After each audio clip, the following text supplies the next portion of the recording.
Hello.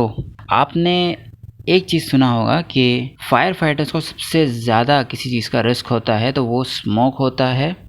और उनको इसके लॉन्ग टर्म एक्सपोजर की वजह से लंबे समय तक का उस स्मोक के एक्सपोजर में आने की वजह से उनको ख़तरा होता है कैंसर का। कैंसर का ख़तरा होता है। बहुत सारे फायर फाइटर्स की डेथ हो जाती है कैंसर की वजह से। लेकिन आपने इस रिस्क के बारे में कभी सुना ना होगा।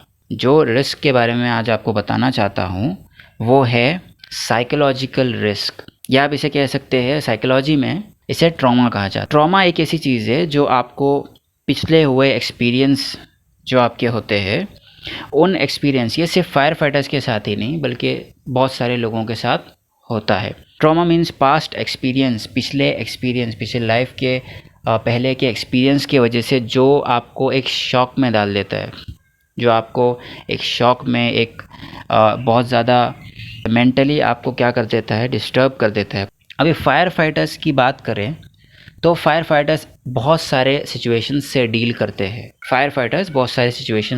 करते हैं। जैसे नॉर्मल फायर हो गया तो वहाँ पे बहुत सारे लोगों की जान जाने का डर होता है। आपको ये एक बात तो पता होगी कि नॉर्मल इंसान भी जब वो कोई चीज़ करता है अपनी लाइफ में उसको ऐसा रहता है कि मैं अपना बेस्ट दूंगा।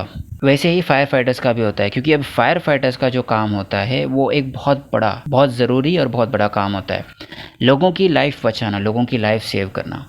तो फायर फाइटर्स इसमें फायर फाइटिंग करते हैं और रेस्क्यू करते हैं लोगों को। बट ऐसा होता है बहुत बार कि कुछ लोगों की डेथ हो जाती है अंदर ही, उनको निकाल नहीं पाते हैं और डेथ हो जाती है। तो इस चीज़ की वजह से भी फायर फाइटर्स को ये एक दिमाग में ये रहता है कि मेरे वजह से किसी की जान गई या मैं उसको हेल्प नहीं कर पाया किसी को। तो ये इस चीज़ का बहुत बड़ा उन्हें शॉक लगता है, सदमा लगता है। तो इसकी वजह से भी उनको आगे जाके साइकोलॉजिकल इश्यूज़ हो सकते हैं, बहुत ज़्यादा प्रॉब्लम आ सकता है।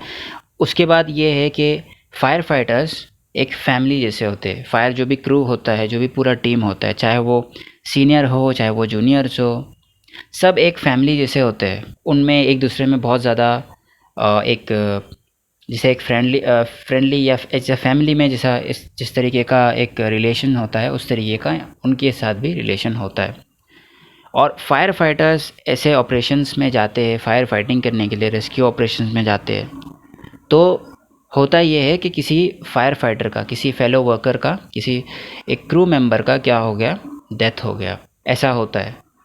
तो इसके बाद भी बहुत बड़ा शॉक लगता है, क्योंकि आप किसी के साथ रहते हो।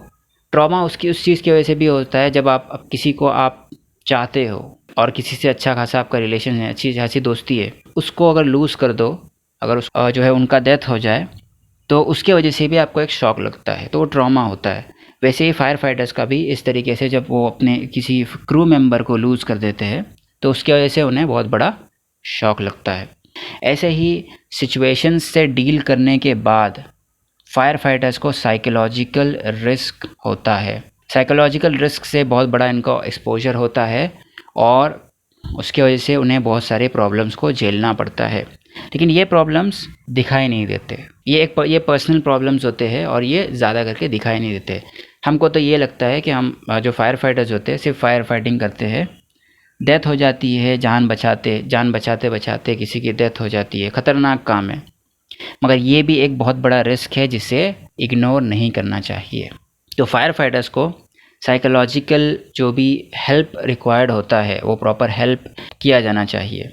और ऐसे ही सिर्फ यही नहीं, ये तो मैं सिर्फ आपको दो चीज़ें आपको बताया साइकोलॉजिकल रिस्क क्या होता है इसमें, लेकिन और भी, क्योंकि बहुत सारे छोटे बच्चों की भी जान जाती है। और उस इंसिडेंट को देखते हुए, या ऐसा इंसान जिसको आप फर्स्ट एड दे रहे हो, या ऐसा इंसान जिसे आप रेस्क्यू कर रहे हो और रेस्क्यू करते वक्त ही वो डेथ हो जाती है उसकी, तो इसके वजह से भी बहुत ज़्यादा को शॉक लगता है और वो उस एक्सपीरियंस के वजह से लंबे समय तक का उस शॉक में रहते हैं। थैंक यू आज का वीडियो देखने के लिए।